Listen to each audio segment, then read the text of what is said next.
Buonasera cari amici, ben ritrovati in questo spazio in mia compagnia. Vediamo come finisce il capitolo numero 8 leggendo il testo appunto di Fra Bartolomeo ad opera di Franz Bardon e inquadrando insomma come prosegue questa serata dedicata a lui dai suoi nuovi amici. Prima però di cominciare, come di consueto, vi invito a iscrivervi al canale del Marietto Veneziano ed iscrivervi anche al mio canale, sempre che vi faccia piacere farlo, chiaramente. Bene, riprendiamo la lettura. K, chiaramente contento di queste parole, iniziò a raccontare a tutti come aveva incontrato Fra Bato. Ci fu una mezz'ora di conversazione generale ed alcuni ospiti cominciarono a mostrarsi impazienti in quanto temevano di non riuscire a scambiare neanche una sola parola con Fra Bato quella sera. Oltretutto, molti di loro si aspettavano di assistere a qualche fenomeno occulto. Fra Bato chiese una tazza di caffè e mentre girava lo zucchero iniziò a parlare. Signore e signori, molti di voi hanno già sentito parlare di specchi magici e palle di cristallo. Un vero iniziato, tuttavia, è capace di usare un qualunque liquido come specchio magico, anche una tazza di caffè nero. Un'attrice stava per domandare qualcosa, ma Fra Bato, con un cenno con la mano, le indicò di fare silenzio. So che cosa voleva domandarmi, se la vostra esibizione di domani sarà un successo, poiché recitate un ruolo nuovo e avete fatto degli errori alle prove generali.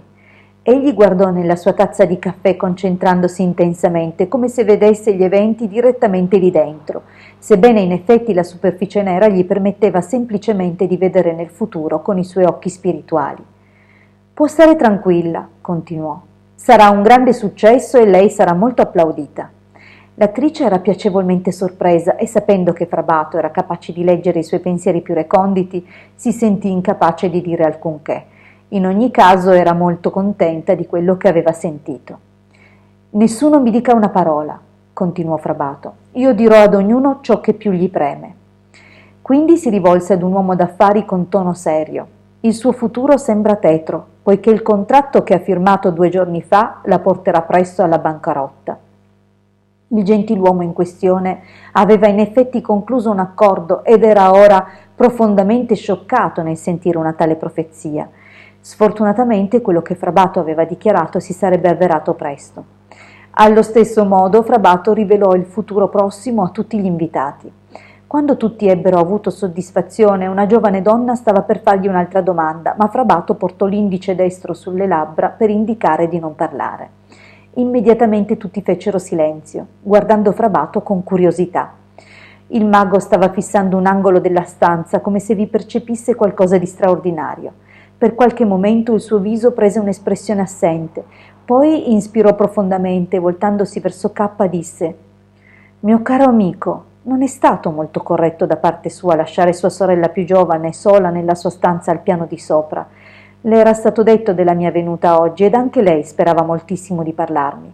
Lei non deve vergognarsi di portare la sua povera sorella tra di noi, perché la malattia non è una vergogna. La posso vedere piangere sommessamente». Le parole di Fra Bato sorpresero ed imbarazzarono K profondamente. Questi si destreggiò con una scoraggiata ammissione dicendo che non intendeva portare la sorella sofferente in mezzo agli ospiti per paura che l'atmosfera si rovinasse. Questa, disse, era stata l'unica ragione per la sua decisione ed ora era molto scosso da ciò che aveva detto Fra Bato. Se nessuno dei presenti avesse avuto obiezioni, egli sarebbe andato a prenderla. Il suggerimento di K fu approvato unanimemente e 2 donne si offrirono volontarie per aiutare la ragazza disabile a vestirsi. K andò su dalla sorella con le 2 donne. Ella era in effetti stesa a letto, con gli occhi pieni di lacrime. Helen, la sorella di K, aveva sofferto un'emorragia cerebrale 6 mesi prima e da allora tutto il lato destro era rimasto paralizzato.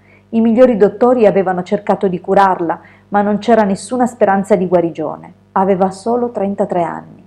K disse a sua sorella cosa era successo e le chiese di passare il resto della serata con Fra Bato e gli altri invitati. A causa della sua invalidità, Helen all'inizio si rifiutò di scendere, ma quando le donne si offrirono di aiutarla, la curiosità e l'aspettativa prese il sopravvento ed accettò di unirsi a loro. K lasciò la stanza, le signore iniziarono a vestire Helen ed ella fu portata al pian terreno su di una sedia.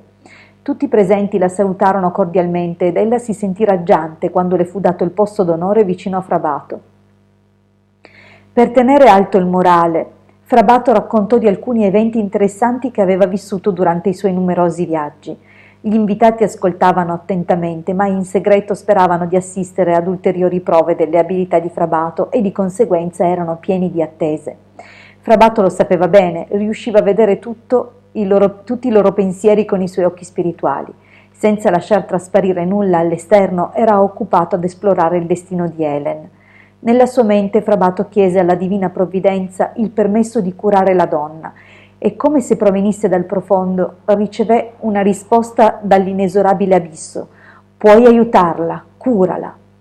Frabato allora interruppe il suo racconto con tutti gli sguardi puntati su di lui, prese le mani di Helen e la fissò negli occhi per qualche secondo. Ella cadde in un sonno profondo. Nessuno si muoveva. Dopo circa 2 minuti Helen iniziò a respirare profondamente. Le sue ciglia si muovevano impercettibilmente. Poi fu di nuovo sveglia. Frabato teneva ancora le mani della donna nelle sue e le disse con calma: «Sei di nuovo in salute. Come ti senti?» La giovane donna si guardò intorno dubbiosa, poi, esitante, alzò il braccio destro e mosse le dita. Piegò ed allungò la gamba destra. Ella era felice oltre ogni possibile comprensione. «Puoi usare di nuovo entrambe le gambe», disse Frabato con un sorriso. Quando lei si alzò, ancora piuttosto malferma nei movimenti, Frabato le tenne la mano e l'accompagnò come se facesse i primi passi della sua vita. Poi andò da sola, cautamente, temendo di ritrovarsi nella sua condizione precedente. Non si convinse di essere completamente guarita finché non ebbe camminato per qualche metro senza l'aiuto di nessuno. Alla fine gli occhi le brillarono pieni di lacrime e di gioia e tutti si congratularono con lei per questa guarigione inaspettata.